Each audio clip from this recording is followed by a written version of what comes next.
As Halo Infinite's launch approaches, so too do we approach the end of our recap of the entire Halo series. Having spoken about nearly everything there is to speak about where the games are concerned, we now arrive at the final installment in the series' chronology so far, Halo Wars 2, set nearly 3 decades after the events of the first Halo Wars, and shortly after the dramatic events of Halo 5 Guardians, with the Banished, first introduced in Halo Wars 2, serving as major antagonists in the upcoming Halo Infinite. The 2017 strategy title obviously has an important place in the series canon, so here is the full story of Halo Wars 2. 28 years have passed since the events of Halo Wars, which ended with the UNSC Spirit of Fire drifting through unknown space, and its crew entering cryosleep. Since then, the ship and its entire crew have been declared lost with all hands by the UNSC, and the galaxy at large is a much different place, with the Covenant having been defeated and newer and bigger threats now looming large. Meanwhile, things have changed aboard the Spirit of Fire as well. Sometime after the ship's crew entered cryosleep, the AI Serena terminated herself in accordance with UNSC guidelines to prevent entering rampancy. As the ship's crew awakens and the ship itself begins getting itself operational again, Captain James Cutter watches a message recorded by Serena before she entered rampancy, where she explains what happened to her. Following that, Cutter meets with Professor Ellen Anders to figure out what the situation's looking like for them now, and, as you would expect, it's not looking good. As it turns out, the Spirit of Fire finds itself in uncharted space outside of the Milky Way galaxy, drifting close to an ancient Forerunner superstructure, which is broadcasting an encrypted UNSC transmission. That structure is the Ark, which served as the stage for the climactic battle in the Human Covenant War in Halo 3, but of course the Spirit of Fire's crew, who've all been asleep for nearly 3 decades at this point, have no idea what any of it is. Intending to investigate the structure and the UNSC signal coming from it, Cutter dispatches Spartan Red Team super soldiers, Alice, Jerome, and Douglas, to the Ark's surface. Things quickly go wrong to no one's surprise. After discovering UNSC corpses, evidence of a battle, and what seems to be a deserted outpost, Red Team chances upon Isabel, a logistics AI that used to serve at the outpost. Though she is clearly frightened before she can explain what's going on, Red Team is ambushed by a brute and taken by surprise, and are forced to retreat from the flight and fall back, especially with Douglas getting critically wounded during the scuffle. With Isabel in their position, the Spartans regroup and return to the Spirit of Fire, with Alice staying behind to hold off the oncoming attacking forces. Aboard the ship, Isabel explains the situation. The Ark was attacked by the Banished, a group of soldiers who broke off from the Covenant Empire at the peak of its powers and have steadily grown in power and influence in the years since then. Under the leadership of the brute known as Atriox, the Banished attacked the Ark, massacred any and all humans who were working at the UNSC outpost there, and attempted to seize control of the Forerunner installation. The deeply frightened Isabel implores the Spirit of Fire to flee from the scene and return to UNSC space. But Cutter decides otherwise, choosing instead to stay and fight the Banished. The first step in that fight arrives in the form of an attack against a group of the Banished led by Decimus, one of the original founders of the group and a top lieutenant of Atriox. The fight goes in the Spirit of Fire's favor, and though Decimus manages to escape with his life, the crew does discover data that points to the location of the Ark's cartographer, a room that serves as a map for the entire installation. While Cutter leads an attack on the cartographer in hopes of gaining control of it, Alice continues to rescue UNSC Marines on the Ark and lead attacks on the installation's surface against Banished forces and outposts.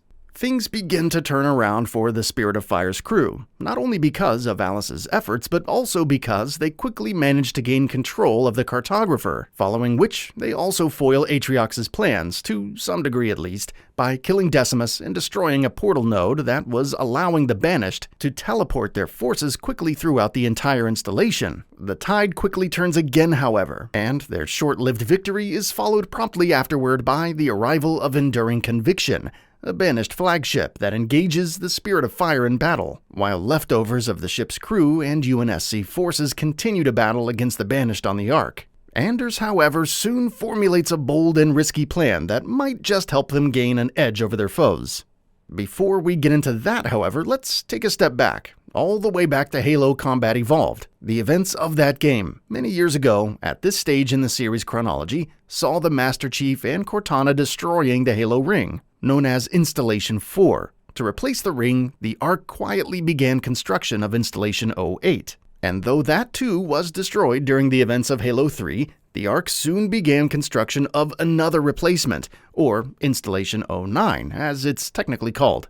Conveniently enough, it turns out that the construction of that ring is more or less complete, with the structure now lying in wait in the Ark's foundry, and Anders' plan involves using that ring. No, she doesn't want to activate it, of course. They suggest that they deactivate its firing mechanics, but send it through space back to UNSC space, where any broadcast they sent could be picked up by friendly ears, thus hopefully leading back to the Ark. The Ark, of course, can only deploy the ring, which is meant as a replacement for Installation 4, where the destroyed ring was once placed, and with that location being not that far from Planet Reach, that would put the ring very much in UNSC space. On paper, then, there's no reason that Anders' plan shouldn't work. Of course, before they can get down to executing that plan, they have other more pressing matters to attend to, like taking care of the Banished flagship, Enduring Conviction, with the help of Isabel and some assistance from Anders. Red Team Spartan Jerome infiltrates the ship through a gravity lift, which is far easier said than done, and succeeds in taking the ship out of the equation by manipulating the Ark's Forerunner defenses against it. With some luck on his side, he's also able to make an escape from the ship along with Isabel.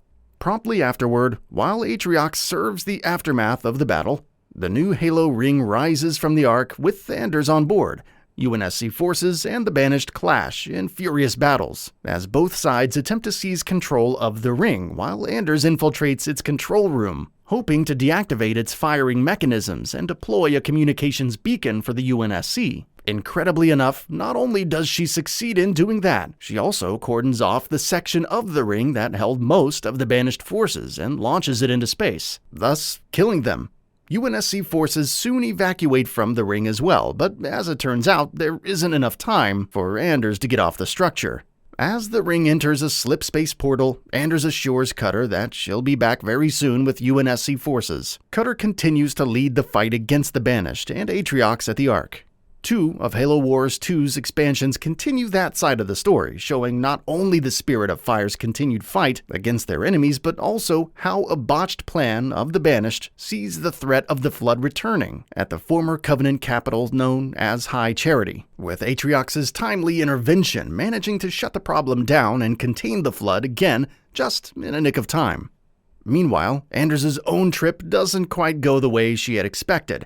Halo Wars 2's post-credits scene shows Installation 09 prematurely dropping out of slipspace, with a Guardian looming large above it, and Anders looking on at its imposing figure, with the Guardians and essentially the entire galaxy being firmly under the control of Cortana and the Created at this point. That probably doesn't count as a happy ending. Halo Wars 2's ending has left many questions unanswered. Of course, we don't know what Atriox has been up to since then, and how his plans involve Zeta Halo, the setting of Halo Infinite, how exactly they're working with Cortana and her Created, and what exactly his orders to War Chief Ishram are. Whether or not all of these questions will be answered remains to be seen, but there's no doubting that heading into Halo Infinite, the pieces are certainly in place for what could be a very dramatic chapter of the ongoing Halo saga. So, what are your thoughts on this? Go ahead and share them in the comments below. And if you like the video, please subscribe to the channel and enable all notifications by clicking on the bell icon to get updates on new videos. We upload every day and would really appreciate your support. Thanks for watching.